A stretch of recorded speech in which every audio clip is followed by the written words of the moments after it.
André entrou, nem tinha visto.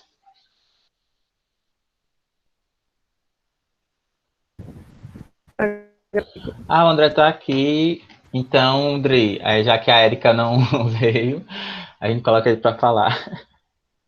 Amo, que ele nem sabe o que é, mas ele vai falar do mesmo tempo. Então, gente, boa noite. A gente vai começar, né, a nossa roda de conversa hoje. Para quem não tá ligadinho, da Semana do Caminhar, né, que tanto o ODS como o GT de Biodiversidade e a Planta E estão em conjunto, nem sei se estão trabalhando junto, né, com a Semana do Caminhar, que esse ano está sendo puxado pelo GT de Cidades e Comunidades Sustentáveis. Aí eu queria aqui que o André explicasse um pouquinho para a gente o que é a Semana do Caminhar, né? Se for possível, Andrezinho.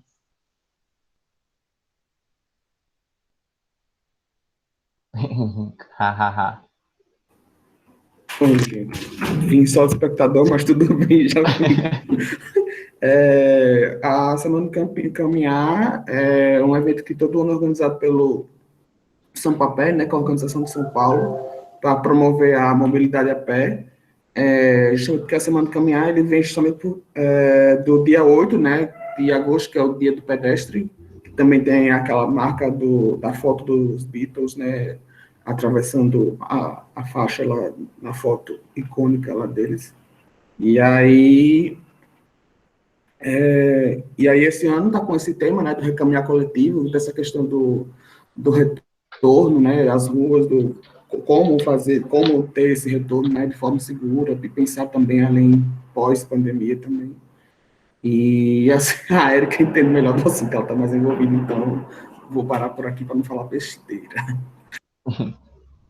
Mas foi isso mesmo, a gente pensou justamente em trazer o GTODS Biodiversidade para a conversa, para estar pensando nessa conexão, né? E também a Planta E, que vocês, ao longo dessa roda de conversa, vão entender mais o motivo. Idri, você quer falar alguma coisa? Eu não, tô de boa. André falou maravilhosamente bem. Aí agora eu vou falar só o nome das painelistas, que vão falar um pouco hoje, e também algumas observações, né? A gente tem da campanha Planta E, representando a Planta E, aqui a Mangaí, e elas vão se apresentar, claro, gente, mas eu só vou falar um pouco geral. A Clariana, do GT de Biodiversidade, a Larissa, do GT de Cidades e Comunidades Sustentáveis, e temos a Isis, do GT de ODS. E elas vão se apresentar, e queria explicar para vocês que qualquer dúvida, qualquer pergunta, a gente no final vai ter um espaço separado para isso, já que o tempo de resposta do painel vai ser 5 minutos para cada pessoa, no caso para elas quatro, ou para elas quatro. Então vamos ter um espaço bem maior de conversa no final. Então vocês, qualquer coisa, pode anotar no papelzinho e no final a gente vai estar fazendo esse jogo de comentários e perguntas. Aí eu queria agora que a Mangaí se apresentasse, né? Um pouco para as pessoas conhecerem você. Oi, gente, boa noite. Queria agradecer também todos que estão aqui, né, nessa conversa, nesse diálogo. Me apresentando, eu me chamo Mangaía, sou indígena do povo Pataxó Ranranhai, daqui do estado da Bahia. Minha aldeia fica aqui no sul da Bahia, mas atualmente eu estou no Recôncavo, né?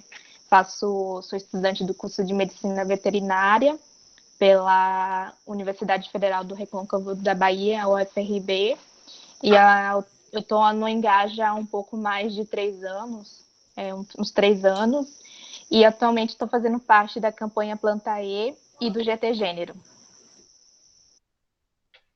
Arrasou. Agora vamos um pouco com a Clariana. Oi, gente, boa noite. Prazer estar aqui com vocês. Meu nome é Clariana, né? Eu tenho 16 anos Eu sou de Cuiabá, Mato Grosso, mas eu moro atualmente em São Paulo. Eu estou no Engajamundo e no GT de Bio há aproximadamente 3 meses. E é isso. Estou representando o GT de Biodiversidade. Arrasou, super engajadinha aí com 16 anos, gente, para vocês terem ideia da força da juventude, né? Começando cedo. Vamos agora com a Larissa. Se a internet deixar também, né, Lari? Não, enquanto tiver do vizinho, tá tudo tranquilo aqui. Então, gente, boa noite. Sou Larissa, eu sou do NL de Sergipe. Tô no Engaja tem mais de um ano e pouquinho. Faço parte do GT Cidades e Comunidades Sustentáveis. E não sei o que mais. Sou nutricionista também. E é isso. Prazer estar aqui. Minha Nutritop, né? Tipo, Lari. E agora, né, a Isis. Explicar um pouquinho mais sobre ela. Oi, gente, meu nome é Isis, eu tenho 20 anos, estou no Engaja já vai fazer um ano, no final de agosto. Eu sou de Salvador, curso Geografia na Universidade Federal da Bahia, onde eu também faço parte do grupo de pesquisa Geografar, e trabalho lá com a frente de conflitos socioterritoriais e grandes obras, mais especificamente com barragens. Além disso, eu estou aqui no Engaja e participo de outras organizações também, apesar de aqui ser coordenadora, né? Eu também passei pelo Greenpeace e pelo Grow Up Salvador, que é o clube, né? Enfim, é isso. Estou aqui como coordenadora do GTODS junto com a Adri, essa maravilhosa. Arrasaram, né? Não sei de onde vocês tiram tanto tempo. Olha eu aqui falando que não faço nada. Então, gente, a gente vai começar o painel. Lembrando que hoje é diferente, né? Geralmente, antes das reuniões, todo mundo se apresentava, né? Mas como hoje é uma roda de conversa, só as painelistas estão fazendo essa apresentação. Eu também não fiz a apresentação, então, gente, desculpa, eu sou o Francis, né? Sou coordenador do GT de Biodiversidade. Estou aqui na rede há um tempinho também. E é isso. Aí serão 4 perguntas, né? E eu vou fazer a pergunta e dar um tempo de 3 a 5 minutos para quem for direcionado para a pergunta responder, né?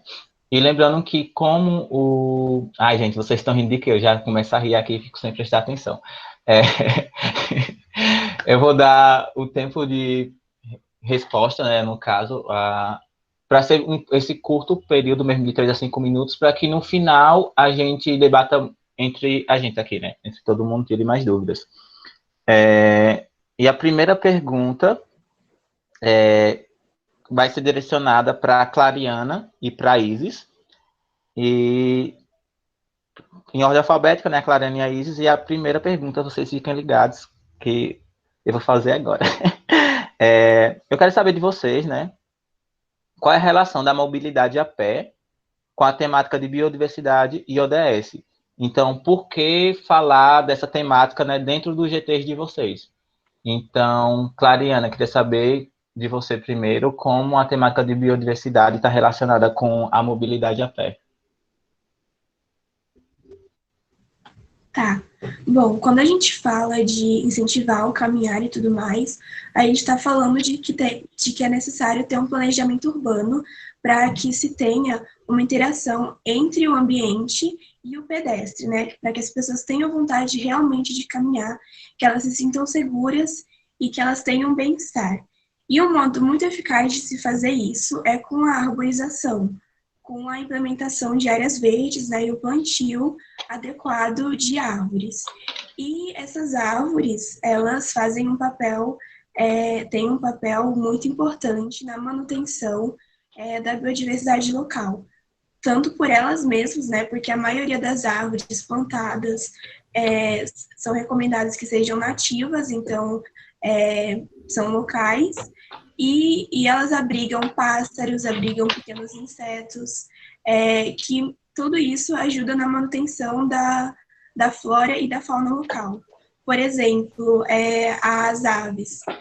Os pássaros, eles, ao estarem nessas árvores, ao terem essas árvores como moradia, eles ajudam a polinizar a área em volta, então outras plantas, flores, árvores frutíferas, eles polinizam, além de se alimentarem de pequenos insetos que, quando estão em excessos, fazem mal, né, para os moradores, como, por exemplo, baratas.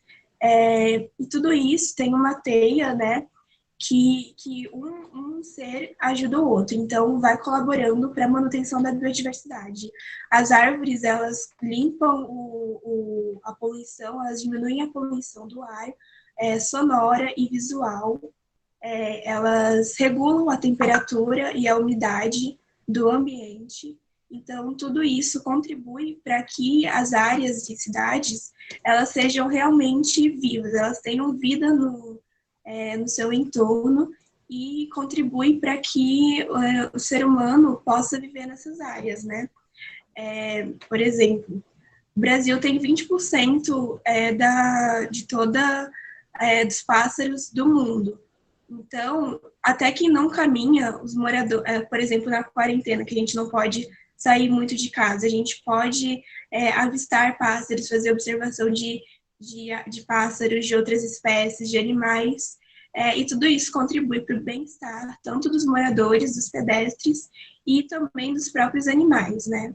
Porque a gente sabe que a gente depende deles, não são nem eles que dependem do ser humano, mas nós, seres humanos, dependemos que tenha essas árvores e que se tenha animais vivendo, outros animais convivendo com a gente nas próprias cidades.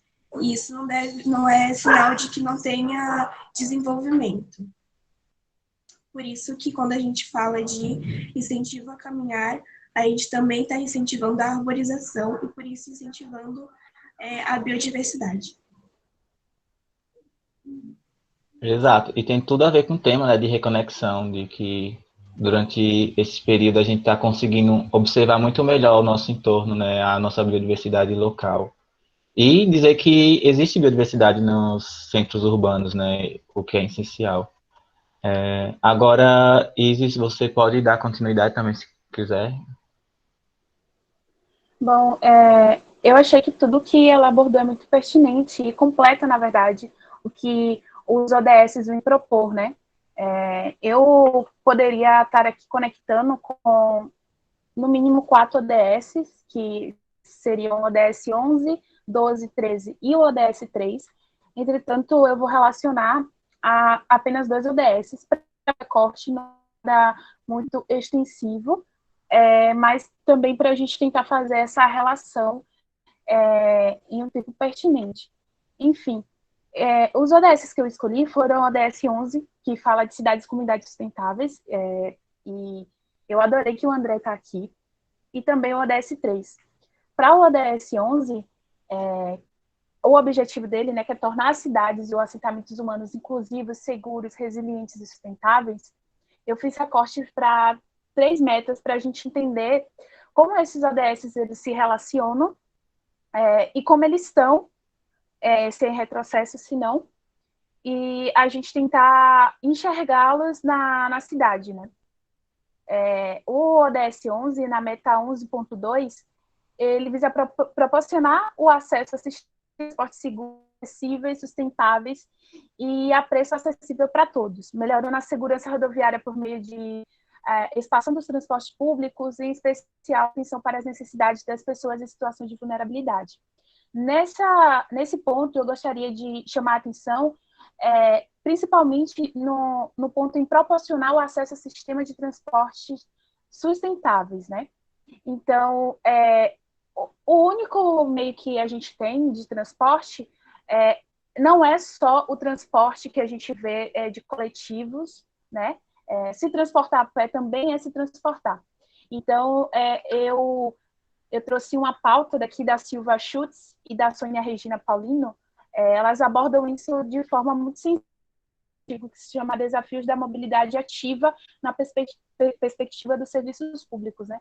De que a mobilidade urbana é sustentável quando visa minimizar e mitigar os impactos ambientais e quando há o acesso universal de toda a população à cidade e oportunidades, contribuindo para o desenvolvimento econômico e social. Então, falar do caminhar e de se transportar, de se locomover na cidade, é também falar do desenvolvimento econômico e social, que é também falar de ODS 11 e de outros ODS aqui que eu poderia estar faltando.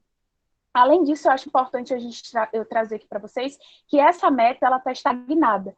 Então, a gente está vivendo um governo que está tendo diversos retrocessos, e a gente precisa olhar para o meio urbano também, e ver, né, que ele está sofrendo diversos retrocessos, não só no âmbito federal, mas também nos âmbitos municipais e estaduais, né?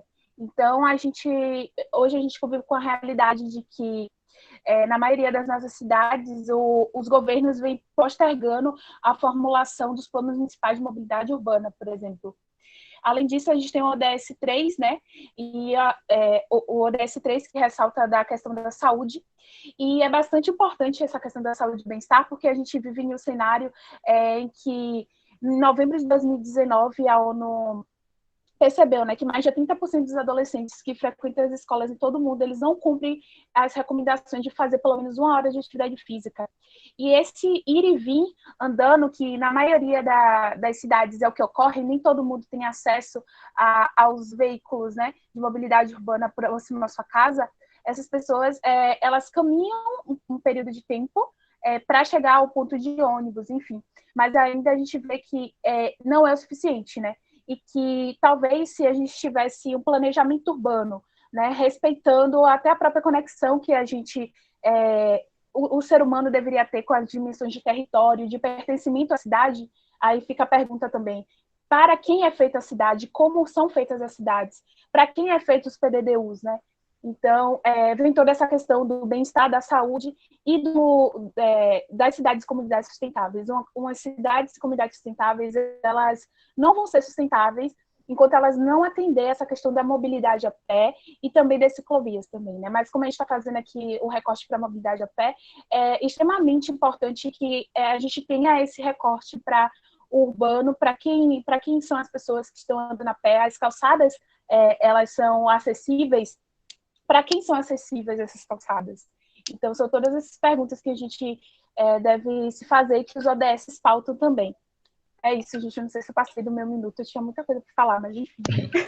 Arrasou. Como a gente falou, né, os debates vão continuar ainda, né? E a Isis acabou de falar uma coisa importante, né? Essas indagações, né? Para quem são feitas as cidades. E recentemente, lá no GT de Cidades e Comunidades Sustentáveis, fizemos uns posicionamentos, né, ligado à questão dos sistemas de áreas verdes, e tinha muito esse lance, né, que cidades queremos construir, quais as cidades que queremos ter no futuro, né, pensando também na expansão urbana e nos centros periféricos, que muitas das vezes não são atendidos por nenhum tipo de plano, né, de desenvolvimento das cidades. Então, quando a gente está debatendo essas questões, justamente pensando na diminuição de vulnerabilidades desses espaços que não são apenas aqueles centros urbanos mais desenvolvidos, né? Então, é muito bom estar sempre fazendo essas indagações mesmo, é sempre bom estar ressaltando. E isso talvez até já entre na próxima pergunta, que tanto a Isis como a Clariana vão continuar nessa segunda pergunta também, que é quais as problemáticas que vocês percebem, assim, quais as problemáticas encontradas, e quais boas práticas já existem. Eu queria saber se vocês têm conhecimento, vocês podem falar das problemáticas que existem nesse tema, e também sobre soluções existentes que vocês encontraram, que vocês já leram, enfim. Aí, só para inverter um pouquinho a ordem, começar com a Isis agora e terminar com a Clara depois. Para Isis já pegar no embalo novamente, né? e terminar a fala. Obrigada, Francis. Eu estava realmente empolgada e eu faltei muitas coisas aqui, mas a gente vê no debate. Me restringindo a responder essa pergunta, né? Eu vejo diversas problemáticas nesse âmbito que a gente está discutindo, mas uma delas é o respeito ao sistema de transporte, né? Qual o sistema de transporte que é visto, que realmente tem investimento no nosso país, né? Há uma ampla definição para a mobilidade urbana sustentável, né? Mas a gente tem que perceber que a sustentabilidade do sistema de transporte deve ser considerada como parte das mudanças do sistema socioeconômico. Então, por exemplo, o que a gente vê, às vezes, é um incentivo a práticas de compra de automóveis e não incentivo uma política de desmonte mesmo ao acesso ao meio urbano, né? A parques, por exemplo. Então, talvez a gente não tem tanto incentivo a ter esse contato com a biodiversidade que existe nas cidades, e às vezes a gente fica projetando isso para o campo.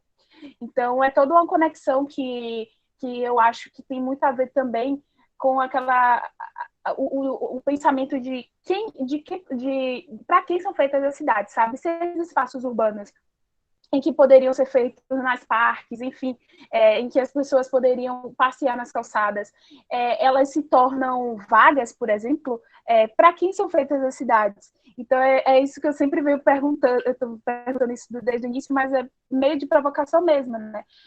A gente precisa reverter esse cenário, né, de ocupação demasiada dos espaços urbanos por transportes motorizados, né? Porque o que a gente vê? A gente vê muitas vezes o mau planejamento das calçadas, por exemplo. Então, até para as próprias pessoas que têm dificuldade de acessibilidade e de rampas, enfim, a gente também meio que aceitou essa questão da desvalorização do pedestre, que a gente vê muitas vezes que na maioria das cidades, as cidades elas têm mapeadas as vias em que os carros passam, mas elas não fazem ideias ou não têm mapeada os nossos passeios, né?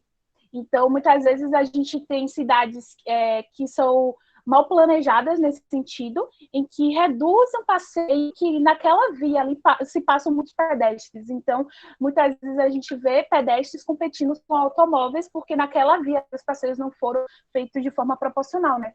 Então, eu acho que isso se apresenta principalmente essa falta de prioridade com o pedestre, quando a gente atribui a propriedade do lote da calçada, a responsabilidade de construir e cuidar da calçada àquela pessoa que está ali, que é o proprietário da loja, o proprietário da casa.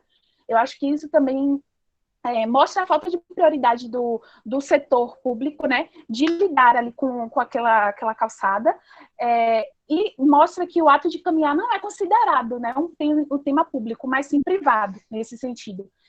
E que a consequência disso toda é essa engenharia, né, que foi desenvolvida com atenção exclusiva à pista de veículos, né, e não dos pedestres.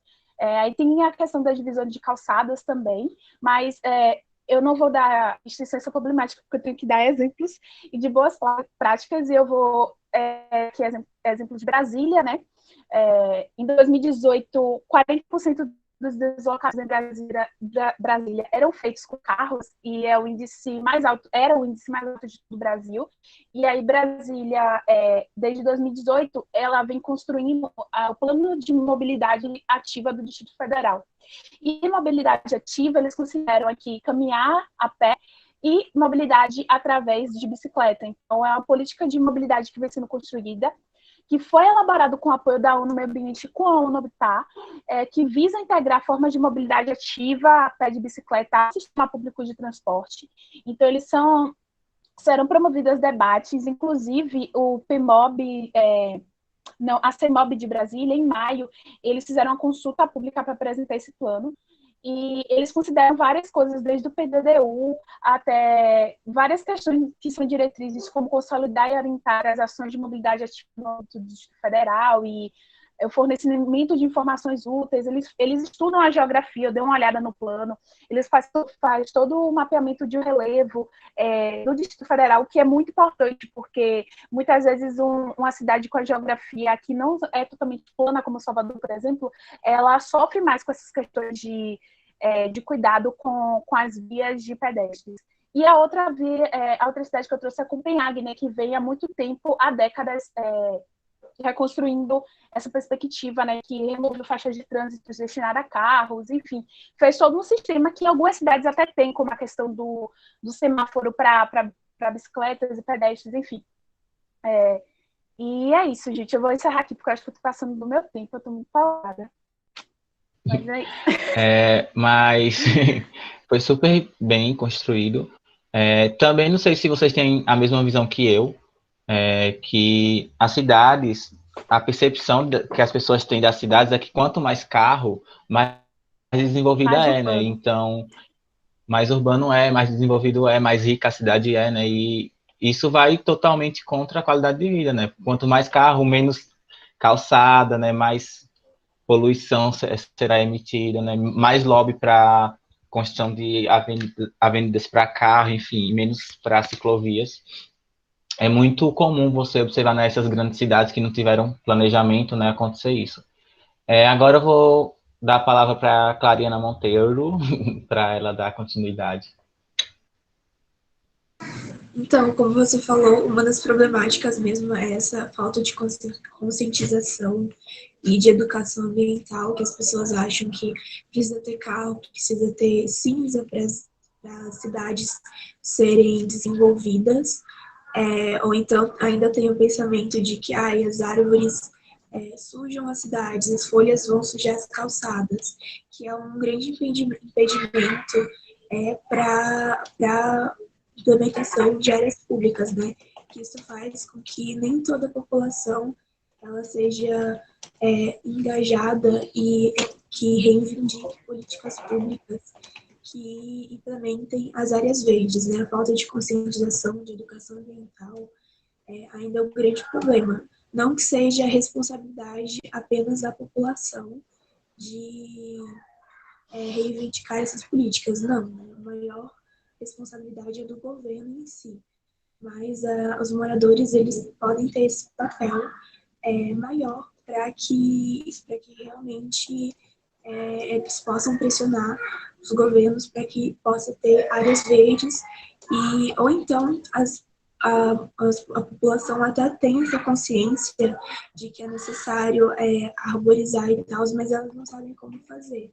Então, muita gente também tenta plantar, mas acaba que mais atrapalha do que ajuda, porque às vezes a árvore que a pessoa planta não é adequada para aquele local, ou ela só planta, mas não faz uma adequação do ecossistema como um todo. Então, ou a planta cresce demais, ou a raiz cresce demais e acaba quebrando calçadas.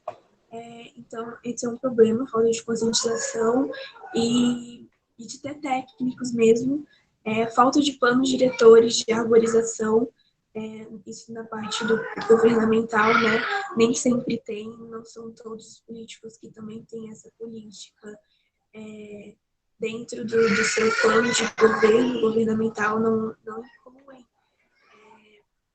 a arborização nas cidades, até porque tem essa estigmatização de dividir a área urbana do meio ambiente, então para muitas pessoas parece que não casa, sabe? As pautas ambientais com as pautas sociais, sendo que na verdade é o contrário, tem que estar tudo interligado. Então por isso falta investimento, falta também espaço nas ruas, porque às vezes se tem essa vontade de ter arborização, mas não tem mais espaço, porque falta calçada, ou não tem calçada, ou a calçada é muito pequena, então não dá para colocar árvores numa rua.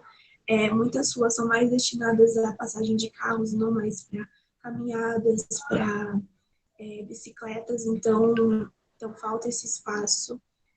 Manutenção também é um problema, porque também não é só sair plantando as árvores, precisa ter uma manutenção, quando ela carece, precisa ter poda, precisa ver como que está aquele local depois, precisa até regar, né, porque até a planta crescer.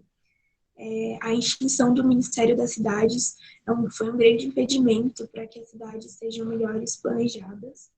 E o crescimento urbano, né, cada vez mais as cidades estão crescendo sem que tenha um planejamento. Outra coisa também é elitização, como, não sei se elitização é a palavra correta, mas como a Isis falou, para quem que essas cidades estão sendo planejadas.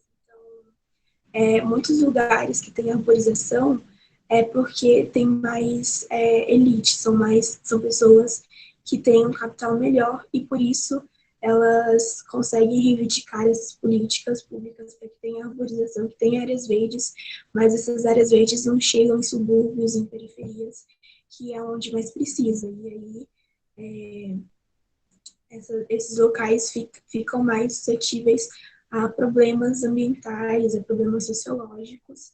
Então, ainda tem essa elitização das áreas verdes.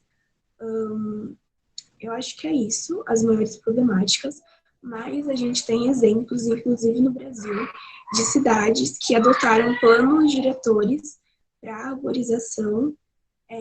Então, eles conseguiram reflorestar a cidade e deixar a cidade mais bonita, melhor de se viver, como, por exemplo, Curitiba, que já foi a cidade mais arborizada da América Latina, Goiânia, que é a cidade mais arborizada do Brasil, com quase 90% da sua área verde, né? Campo Grande também é uma cidade de referência. Fora do Brasil tem Amsterdã, lugares da Europa, comumente Oslo também. Então é isso. Deixa eu ver se tem mais aqui. Essas cidades adotaram um plano diretor, né, de arborização. Então, esse plano diretor encaixa tanto a plantação das árvores como a manutenção e a conscientização. Campo Grande, como eu tinha citado, alguns moradores eles recebem meio que uma cartilha de como é importante plantar árvores e de como que eles podem fazer isso, né? Até mesmo plantar no quintal de casa já ajuda alguma coisa. Então, eles têm essa conscientização. Então, é isso. Sim. Muito obrigado pela fala das duas, foi bastante incrementadora. Uma coisa legal que a Clary trouxe por último, que é esse envolvimento com a sociedade, né? A gente não deve excluir meio ambiente do social, né? Então, é como a gente sempre está falando em alguns debates, que ecologia sem luta de classe jardinagem, né? Então, a população também tem que estar atenta, tem que cobrar, tem que entender os processos, tem que ser ativo nessas ações. Eu não vou falar mais porque isso vai entrar muito no debate que vamos trazer da campanha Planta E, né? Mas é isso. Obrigado, meninas, por a participação de vocês. Eu vou dar continuidade agora à terceira questão, à terceira pergunta, né? E essa terceira ela vai ser respondida pela Larissa, do GT de Cidades e Comunidades Sustentáveis. E eu queria saber da Lari, né? Como podemos nos cuidar melhor durante e após a pandemia e o que isso tem a ver com o caminhar, né? Então, Larissa, você tem 5 minutos para explicar um pouquinho esse processo.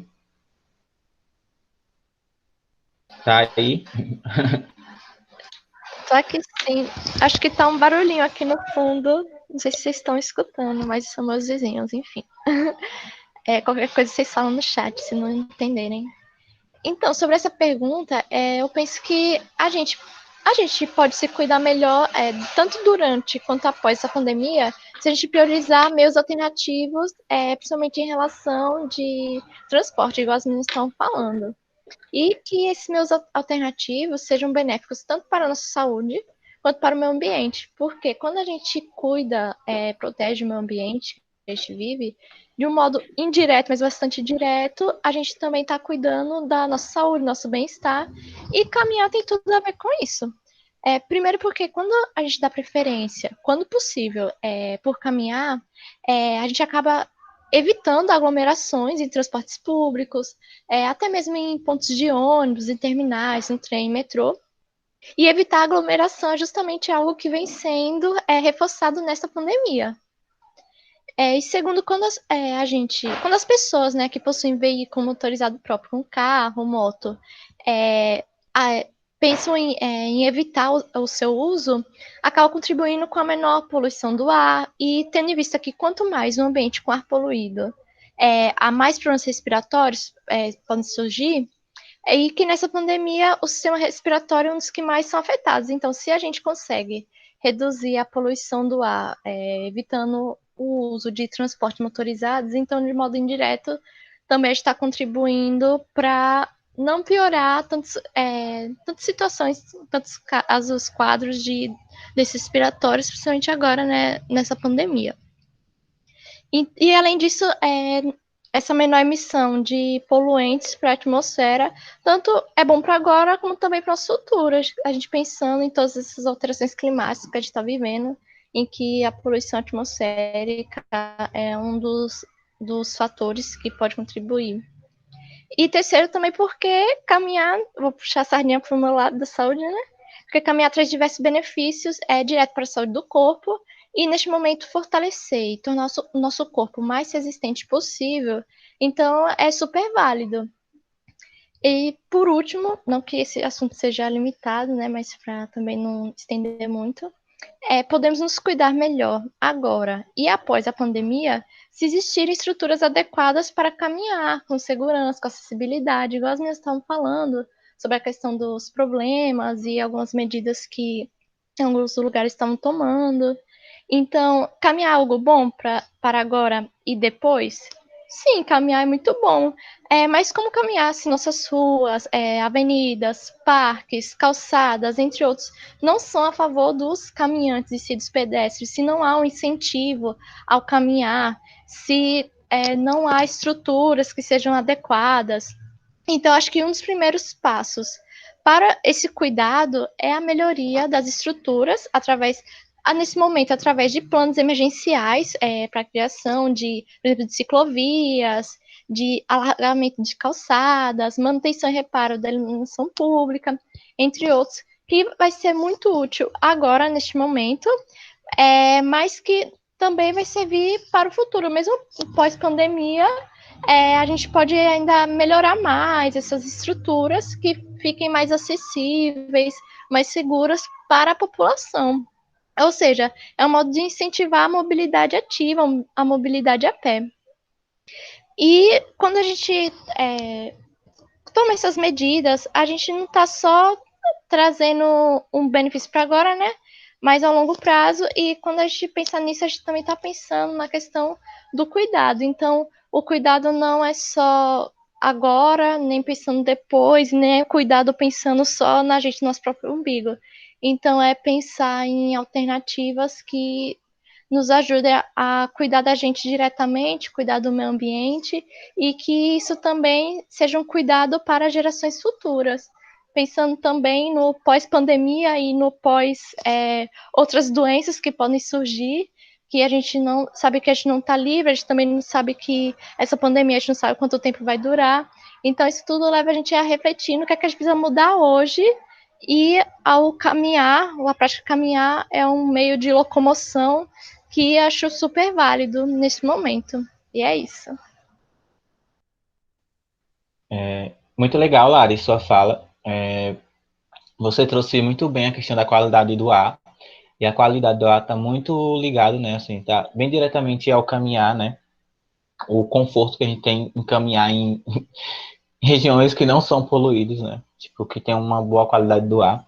E só para trazer alguns dados, isso foi do ano passado, eu não sei nem se está atualizado,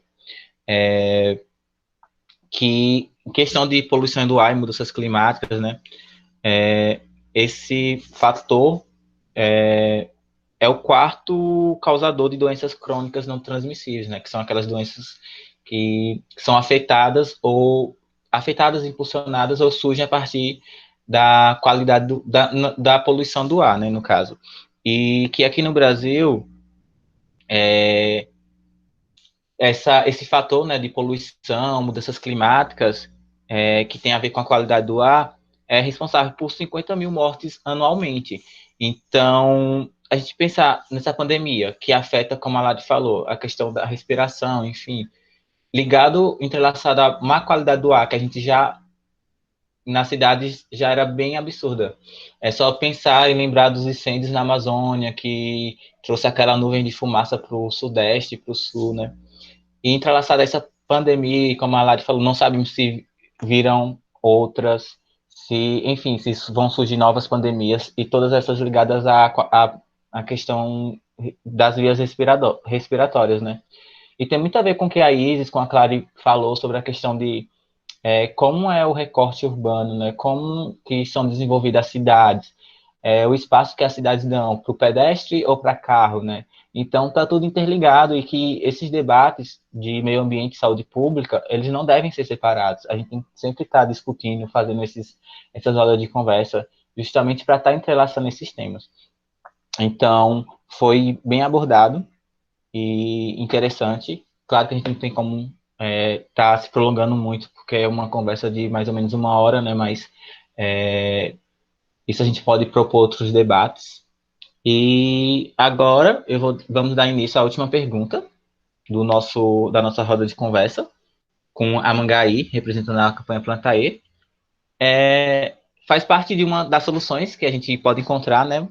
Então, queria saber, a partir da percepção da Manguinha, né, da Mangaí, o que a juventude pode fazer para ser parte da solução, no caso com essa temática, né? E o que o Engajamundo está fazendo. Então, chegou a sua hora, Manguinha, para encerrar o jogo de perguntas do painel. E é com você agora. Bom, mesmo nesse contexto de pandemia, eu vejo assim os jovens, né, da nossa rede assim, bem empenhados em várias atividades, vários rolês importantes, né? E, enfim, puxando muitas coisas de extrema importância, não só voltado, né, para a pauta de arborização climática, mas também outros temas, né, que não está desvinculado da pauta ambiental. E aí, assim, fazendo uma apresentação mesmo da campanha Planta E, partindo da minha percepção, assim mesmo, né, da minha visão de como vejo a campanha, eu vejo ela como uma grande potência. A gente foi pego de surpresa, como todos vocês, né, todos nós, com essa pandemia, enfim. A campanha ela é mais prática, né, mais no sentido mão na terra mesmo, proporcionando aí, né, essa questão da transformação social local, né, voltada para a arborização. Para além do plantio, né, do plantar árvores, também contribuir nesse processo educacional voltado para a educação ambiental no Brasil, né? Então a gente tem uma campanha com vários engajadinhos de vários estados e cidades diferentes, de várias regiões, e cada região ela tem, né, suas especificidades, né? Enfim, tem toda essa questão do clima, então quem é a área do sertão, quem é da área da região da Mata Atlântica, então tudo isso varia e contribui nessa enriquecimento da nossa campanha e expansão dela, né? E aí um dos caminhos assim que eu vejo e a campanha nos proporcionou foi justamente a gente trabalhar na prática o passo a passo do advocacy, que proporciona, né, a gente pensar de como a gente pode influenciar influenciar os tomadores de decisão a nível local, né? Por exemplo, nas prefeituras, né, dos municípios, e, enfim, esse trabalho de formiguinha também de mapear, né, onde tem os planos de arborização e aquele município, enfim, que não tem esse plano consolidado, provocar isso, né? Por que não tem? E regulamentar, né, esse plantio nas áreas urbanas. E também não é só plantar, né, como eu falei, acho que é também essa dedicação e responsabilidade que todos têm também de acompanhar, né, essa arborização, desde do plantio, do cultivo das mudas, mas também a manutenção, né, dessas mudas de árvores nas cidades. E aí a gente teve algum exemplo prático, né, antes da pandemia, que foi um mutirão que aconteceu lá no Espírito Santo, e, enfim, eu também estava organizando, articulando um mutirão de plantio lá na minha aldeia, né, Caramuru, Catarina, Paraguaçu, mas porém não foi possível. E tem toda essa articulação interna, né, com a juventude, da gente entender também a história de pertencimento, porque para nós, povos indígenas, né, e aí a Clariana, ela trouxe muito bem isso na fala dela, não é somente uma árvore, né, são vários outros seres que existem também ali dentro daquela árvore, seres, né, desde um inseto até seres ancestrais, espirituais. Então, a relação que a gente tem com a árvore não é simplesmente um pedaço de madeira, sabe? A gente aprende muito com uma simples árvore, sabe? A noção de tempo que muitos não indígenas não compreendem, né? Então, a gente está nesse momento agora, então já tem 1 minuto, né? Então, a gente aprende, né, a árvore, né, a questão de uma árvore dentro da comunidade indígena, ela também contribui no processo educacional das crianças, né? E eu acho que é essa essência, né, do entendimento e o porquê da gente preservar, sensibilizar e conscientizar a população local de que é importante a gente ter árvore e o que isso implica, né? Tanto a nível local, cultural, enfim, são várias as contribuições. Eu acho que a juventude tem esse papel importantíssimo de provocar, de plantar, mas agora respeitando o momento de pandemia que a gente está agora, né? Então, a gente teve recente um mini curso voltado de como falar com as plantas. Aparentemente, né, plantas e árvores talvez não esteja tão, assim, ligado, mas acho que é um momento agora que a gente está vivenciando dentro da campanha, é da gente adaptar a nossa campanha para o momento e o contexto agora, respeitando o tempo de cada um. Eu acho que é interessante a gente trabalhar, né, de como que a gente pode tocar a campanha, mas respeitando esse contexto, né, que não pode, a gente não pode estar aglomerando, enfim, fazer mutirão, nada presencial. Então, é um pouco assim disso, a campanha está aí, inclusive já está prestes, né, a completar 1 ano esse mês agora, então eu fico muito feliz de ter muitos jovens dentro da campanha empenhado em plantar, e plantar para além de árvores, né? Plantar esperança, plantar esse pertencimento que a gente precisa ter com a natureza, com a mãe terra, e é um pouco disso, assim, deixo o convite para todos que não estão, assim, não puderam ainda, né? Não tiveram a oportunidade de acompanhar um pouco da campanha, mas a campanha Planta Aí, ela está aí, e ela conta com o apoio de todos. Então, qualquer dúvida também, a gente tem 2 coordenadores, o França, inclusive, é coordenador da campanha Planta Aí, junto com a Bia, e vamos juntos plantar muito além de árvores, né? Plantar sementes de esperança, de um futuro e um mundo melhor. Não tinha como não terminar o painel sem essas frases, né? Sem essa fala de esperança da Manguinha, o que é muito bom nesse momento. Arrasou. Fiquei muito feliz, assim, foi muito construtiva essa fala, levando para esse contexto, né, de autocuidado que a gente tem que tomar durante esse período, né? Mas sem esquecer das nossas lutas, né, das nossas causas, sem esquecer de lutar pelo aquilo que a gente acredita, né? E a Planta E, para quem não conhece, é como a Manguinha falou, tá aí, tá se reinventando também a todo momento durante essa pandemia, para não deixar essa esperança assim escapulir, né? Vamos dizer assim. Isso como a pergunta está direcionado bem essa questão, né? O que a juventude pode fazer, que é uma mobilização da juventude do Engaja, com várias pessoas atuando, com diversas causas dentro do mesmo temática, que é plantar árvores, né? Que não é somente a ação de plantar, vai muito mais além disso, né? A gente se conectar com as nossas raízes. E foi muito esclarecedor, Manguinha. Eu acho que eu vou me inscrever na Planta aí também. Mas, em relação a tudo isso, gente, parabéns às 4 painelistas. Vocês arrasaram demais. Foi bastante proveitoso. A gente vai tirar ainda, né, várias conclusões disso. Vamos chegar agora no momento de comentários e perguntas. Então, quem tiver perguntas, comentários, dúvidas, enfim, se quiser agregar aqui, é o momento certo, ideal, é esse momento aqui. Então, podem ligar os microfones. As painelistas também estão aqui para tirar as dúvidas, né, de vocês. Então, é isso. Chegou o momento de vocês falarem. Mostre a sua voz.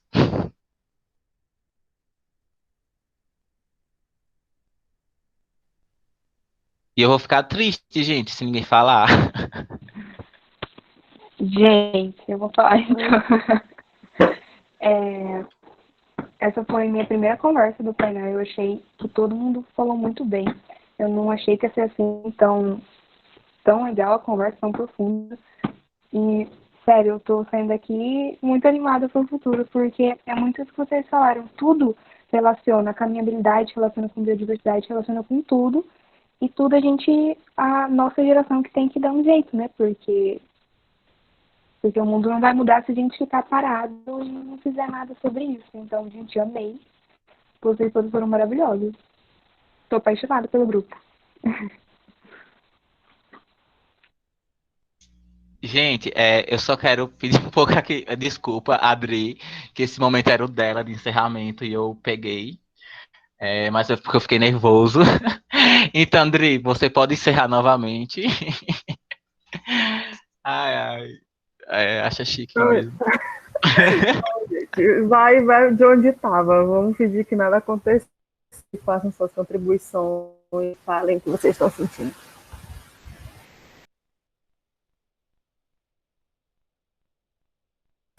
Gente, se ninguém não falar, eu tenho que complementar uma coisa que eu esqueci.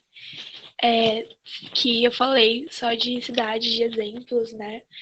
Mais no geral. Mas também é muito importante falar de organizações dos próprios moradores, ONGs ou organizações que provêm do governo também, que são muito importantes para vocês saírem mais inspirados ainda. Por exemplo, aqui em São Paulo, onde eu morava, que era no Ipiranga, tem o Muda Ipiranga, que eles fazem esse plantio de mudas, de árvores de uma forma técnica, né, usando todos os procedimentos certinhos. Tem também a Sociedade Brasileira de Arborização Urbana, que eles também fazem esse trabalho. No Rio de Janeiro, eu fiquei sabendo hoje que tem o SOS Floresta Camboatá, alguma coisa assim. Desculpa se eu falei errado. Que é bom também chamar a atenção de vocês aqui, eu acho, né?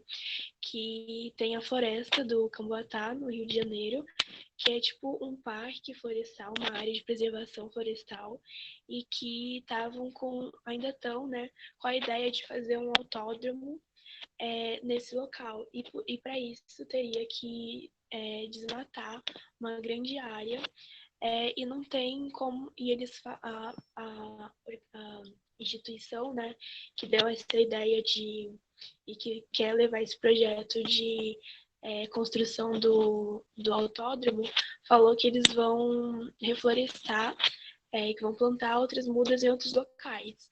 Só que isso não justifica, porque essa área é uma área única, exclusiva, né? E as árvores que passam por lá só tem aquele lugar para passar, em volta não tem outras áreas verdes, então é bom a gente ficar atento nessas coisas.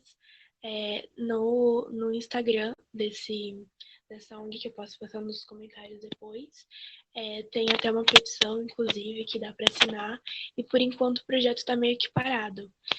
Mas é bom a gente ficar atento.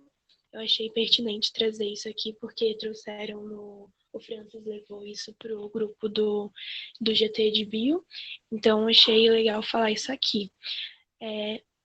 Tem outras organizações, né? Inclusive o Plantae é uma.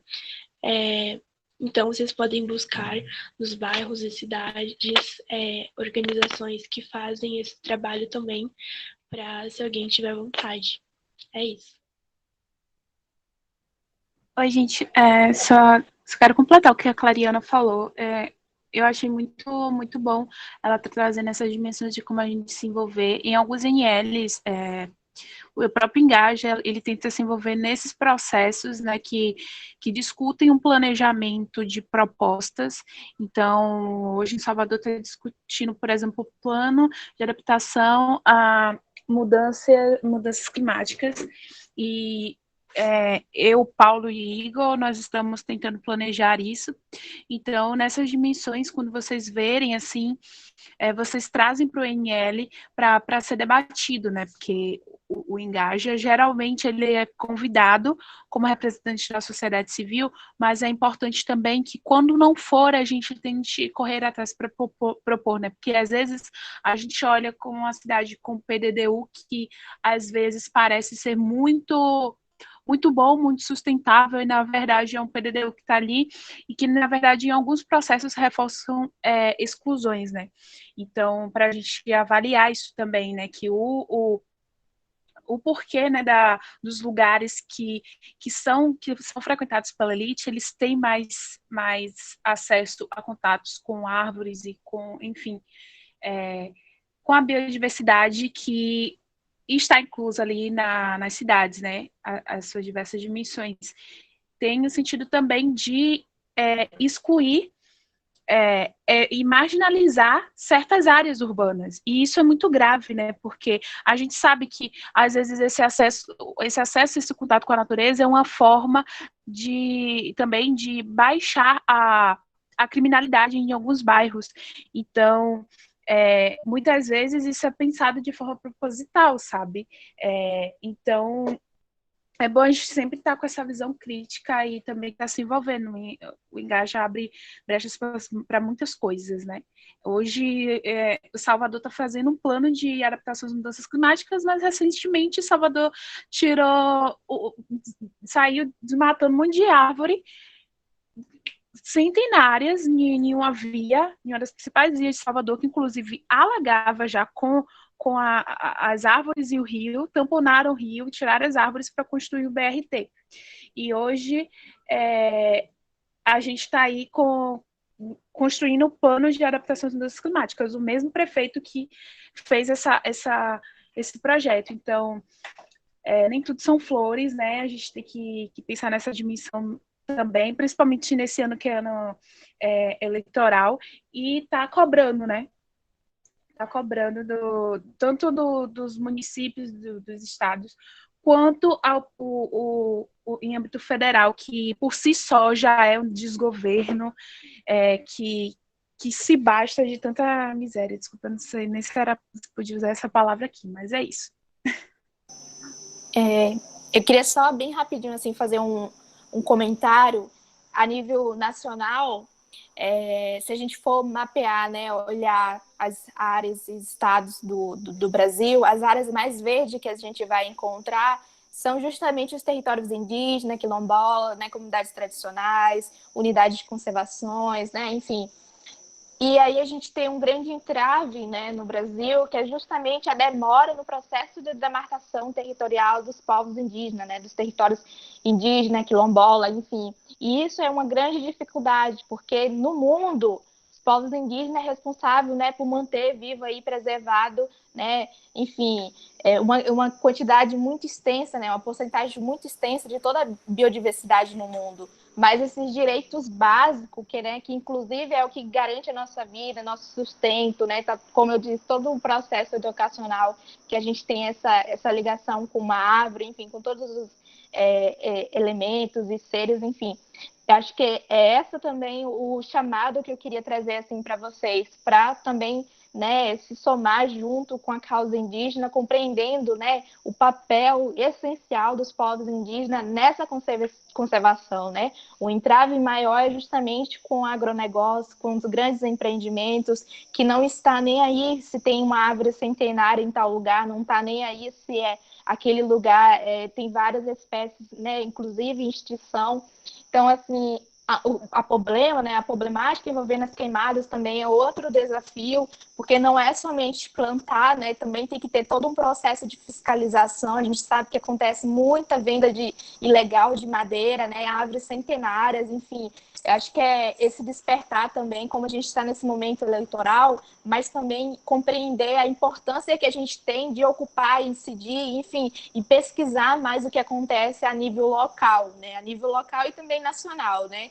Então, a gente está vivenciando um momento de vários retrocessos, mesmo estando, né, em tempos de pandemia. Exemplo disso foi a proposta, né, da MP 910, né, enfim.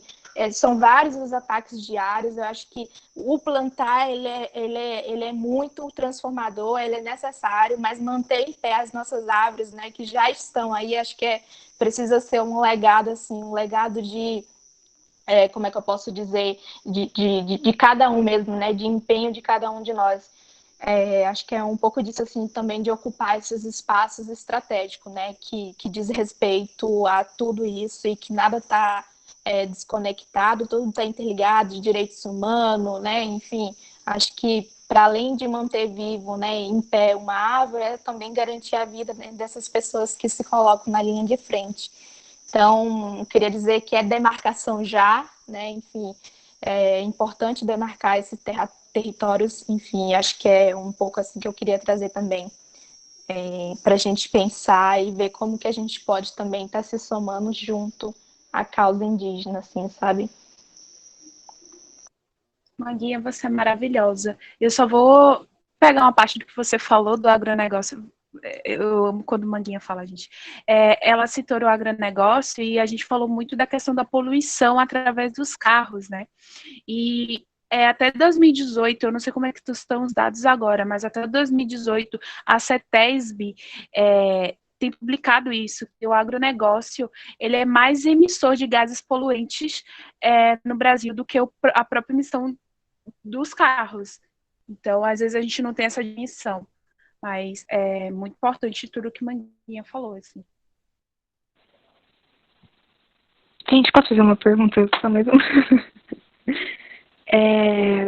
Essa parte de apropriação, o que vocês acham? Porque, por exemplo, onde eu moro tem uma área super verde, grande, mas o pessoal não usa como deveria. Eles não respeitam e também não demandam do...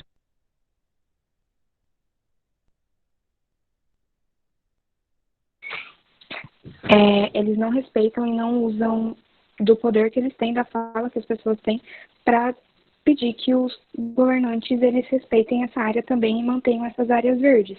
Como vocês acham que dá para fazer com que a população, nós como cidadãos, como a população ajudar a conscientizar o resto das pessoas, para que elas possam também pedir a esses governantes que mantenham as áreas, que respeitem e cuidem dessas áreas, para que elas possam fazer parte do nosso dia a dia, gerar bem-estar, também cuidar da biodiversidade e do bem-estar da cidade. A pergunta é geral ou é direcionada? Essa é a minha... Desculpa, eu não entendi, cortou. A pergunta é para todas as panelistas ou é direcionada para alguma? Não, quem quiser responder, eu queria ouvir a opinião de vocês sobre isso. Quem quiser responder. Eu poderia falar, assim, primeiro, é importante saber o que está sendo feito com esse espaço, né? Que você falou de uma área verde. Não sei se a população está jogando, talvez, para entulho ou...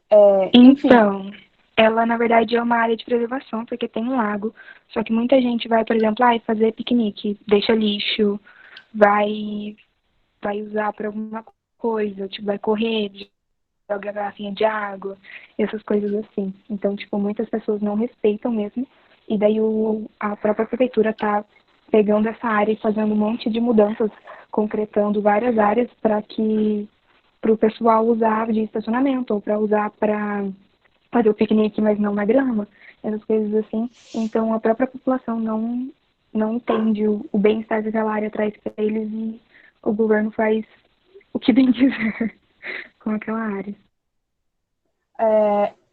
Eu vejo, uma solução que eu vejo para isso é realmente a educação ambiental, né?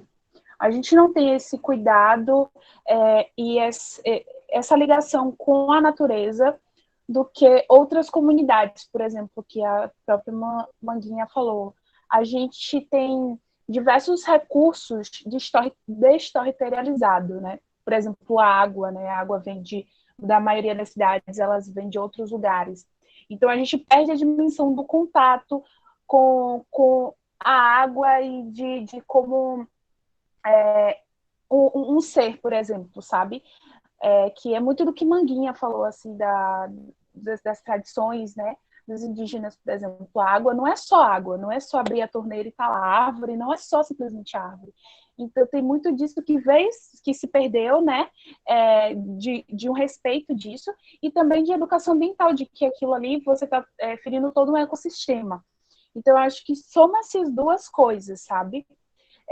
Dessa visão de desrespeito mesmo a todo esse sistema de não compreensão de que a água que está ali, talvez naquele lago, não é só para eu passear de pedalinho, sabe? E também tem essa questão da educação ambiental mesmo, de como é que eu posso ser atingida por todo aquele ecossistema, como é que a garrafinha que eu estou jogando no chão daquele parque vai entupir o meu bueiro e eu vou ficar...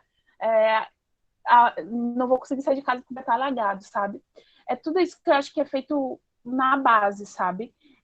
Acho que talvez atividades, tornar aquele parque com mais atividades, a não ser só piquenique, enfim, poderia solucionar também os problemas. Eu acho que vem da prefeitura, talvez, a iniciativa de não querer tratar mesmo, porque é muito mais lucrativo para ela estar, em vez de estar limpando e dando acesso ao parque, estar fazendo parque de estacionamento, porque eles vão colocar a bandeirinha ali e eles vão estar lucrando, sabe?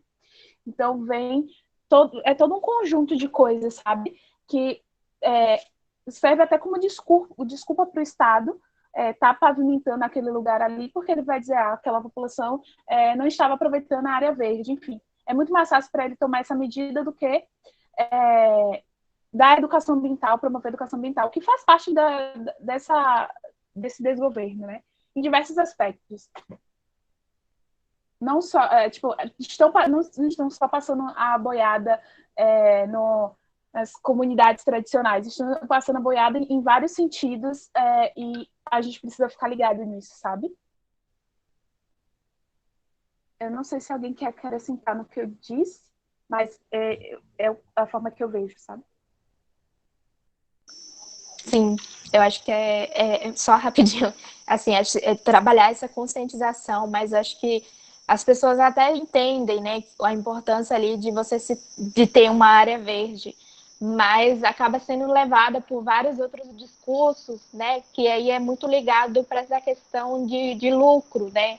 Então, usa-se de um discurso muito vazio, né, para acabar, né, exterminar com toda essa área verde. E aí é preciso trabalhar esse trabalho mesmo de base, pensar a estratégica de como mobilizar, por exemplo, as escolas municipais, né, as escolas de estudante, fazer esse trabalho de formiguinha, proporcionar o espaço de fala, né, de debate, e aí também ocupar alguns espaços estratégicos, né, por exemplo, secretarias, né, ver o que está rolando nas secretarias municipais de meio ambiente, os conselhos municipais, inclusive, né, mapear se tem conselho municipal voltado para a juventude, né, da juventude no seu município, enfim, acho que é muito de entender qual o nosso papel nesse rolê e como a gente pode articular e mobilizar outros jovens, né, para tentar ir resolver esse problema que acontece em muitos outros lugares, né? Então, acho que é muito mapear esses lugares estratégicos que deveriam estar se responsabilizando e se comprometendo de fato com a pauta, né? De arborização, enfim, e para muito além, né? A arborização, como os meninos trouxeram aqui, proporciona esse bem-estar psicológico, né? Emocional. Então, acho que fortalecer também, trazer um pouco esse histórico, né? Como é que eu posso dizer? Esse pertencimento, né? Do local ali, por exemplo, fazer esse resgate mesmo, né, no seu município, como era antes e como é agora, né, então provocar isso também na população. Eu acho que aos pouquinhos a população local ela vai despertando e ela precisa acordar para esses problemas, né? Acho que complementando a fala aí que vocês trouxeram, que foi muito, muito boa, eu acho que você pode tentar, por exemplo, mandar um e-mail ou ligar para a subprefeitura. Eu não sei como que é a situação do seu bairro, da sua cidade, mas muitos lugares têm subprefeituras, né? E que tem essa comunicação mais direta com a população. Por exemplo, a do Ipiranga, eu já tive contato com a subprefeitura e eles estão sempre abertos à comunicação. Você pode tentar isso, né, mandar um e-mail, já que atualmente a gente não pode fazer atividades presenciais, né, e perguntar qual destino que vocês estão querendo para esse local, né? O que vocês estão fazendo agora, o que vocês pretendem fazer. Fazer essa pergunta, que às vezes com comunicação dá para resolver alguma coisa. E aí, se a prefeitura tiver uma postura meio que a gente não liga muito, você pode tentar começar uma mobilização no seu bairro, né, com os próprios moradores, tentar, não sei, conseguir números dos moradores, ver se existe um plano municipal, como a Ramongai falou. Começar, sei lá, um Instagram para falar disso, sabe? Porque às vezes a gente acha que mobilização na internet não consegue muita coisa, mas a gente, nesse período de pandemia, a gente pode ver que sim, tem muita coisa que está dando certo pela internet. Você pode começar uma campanha ou até mesmo começar um programa de colher assinaturas pela internet, né, para começar uma mobilização, para depois, quando puder, você entregar na prefeitura, no seu município, e falar: a população quer isso, isso, isso, e a gente está comprometida a fazer isso, a preservar esse espaço, a preservar melhor do que era antes. E é isso, sabe? Você saber que você tem sim um poder para mudar esse local que você quer. Se você acha que não está adequado, se você acha que pode melhorar, você pode fazer isso em conjunto com outras pessoas, sabe? Não tentar fazer tudo sozinho também, porque juntando mais pessoas e escutando o que essas pessoas querem, o que elas têm para falar, pode dar certo. É isso.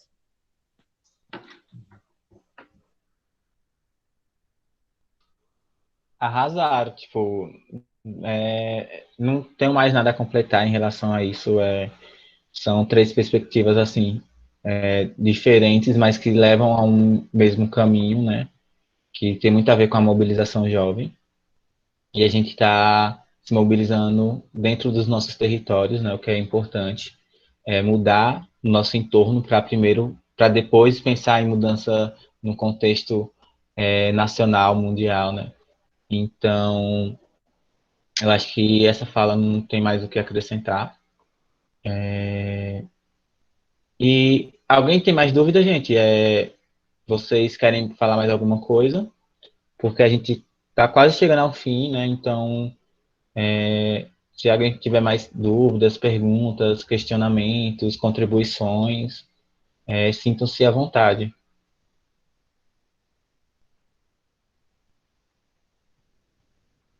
Ou também, a Adri está aqui ainda. Não. Então, gente, eu acho que se ninguém tem mais dúvidas, eu acho que a gente pode começar a encerrar nosso painel,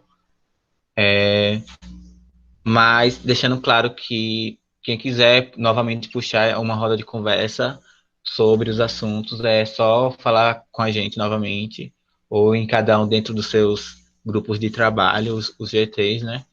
E não deixar essas indagações, né? Não deixar esses assuntos serem esquecidos, porque tem muito o que debater, né? A gente está passando por um período crítico na política ambiental, né? Uma crise política ambiental, e que todas as causas precisam da mobilização jovem, né? Então é isso. Agradeço bastante, assim, tanto eu como representando aqui o GT de Biodiversidade, como os representantes do GT de ODS, como tá a própria Isis e Adri, e de cidades e comunidades sustentáveis, como a Érica e o André, e a todas as painelistas também, né, que contribuíram bastante com o debate, enriqueceram demais.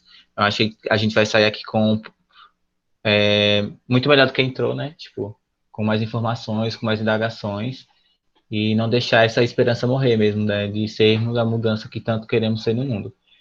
Então é isso, gente. Muito obrigado. Como eu disse, nossos privados vão estar abertos para vocês conversarem, tirar dúvida. E é isso. Até mais. E parabéns, meninas, novamente. E vai estar gravado, gente. Fotinha.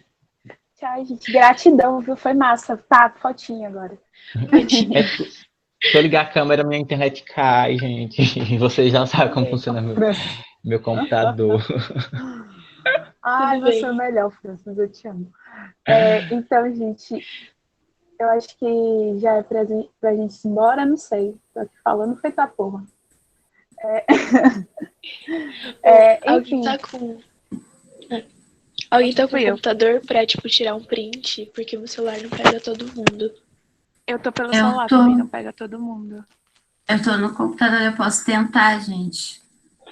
Pronto, maravilhosa. Gente, foi ótimo hoje, dá esperança, assim, esse grupo e ver vocês. A Clariana, novíssima, gente, sério, só consigo pensar. Eu com 16 anos, gente, eu tava apagando os scrap no Orkut. Não sei se vocês são no tempo do Orkut. Eu só queria saber de baile funk, essa menina, olha o vocabulário dessa menina, gente. Maravilhosa mesmo. Né? Eu não sei nem falar, gente. Eu fico me corrigindo direto. Meu Deus do céu, eu só pensava no baile funk. Aí vou pensar nisso também. Como é que eu vou tirar foto? Ninguém tá de câmera. O quê? Eu tiro assim mesmo? Acho que tira. Nós somos 12. 1, 2, 3, 4, 5, 6. Tá, todo mundo sorri. 1, 2, 3 e... Mais uma vez. Deu, acho que deu. Valeu. Gente, adorei. Tchau, gente. Ocupem esses espaços próximo à casa de vocês, viu? Ocupar também é forma de resistir, então é isso. Um cheiro a vocês e foi um prazer. Qualquer coisa eu tô por aqui, tá? Só dá um grito no privado e é nóis. Cheiro. E uma coisa antes de todo mundo sair, acompanhe as redes sociais do Engaja, porque lá vai ter o cronograma e todas as atividades da Semana do Caminhar. Então, tá tendo um stories, postagens, vai ter texto no blog também no final do mês. Não, amanhã, eu acho. Dia 8. Não sei que dia é hoje. Mas acompanhe as redes sociais do Engaja, que vai estar tudo explicadinho lá. E a gente tem mais eventos durante a semana. E é isso, gente. Novamente, obrigado. Gente, posso só fazer uma propaganda, né? Que no dia 8 tem a formação, quem quiser participar. Pode se inscrever também, a gente pode mandar o link. Vai ser às 3h a formação, que também é um caminho da solução. E é sobre a temática também, então vai ser super bacana, gente. Então acompanhe e a gente vai mandar nos GTs também informando como se inscrever, né, Érica? Então é isso. Isso. Tchauzinho, gente. Tchau, gente. Beijo.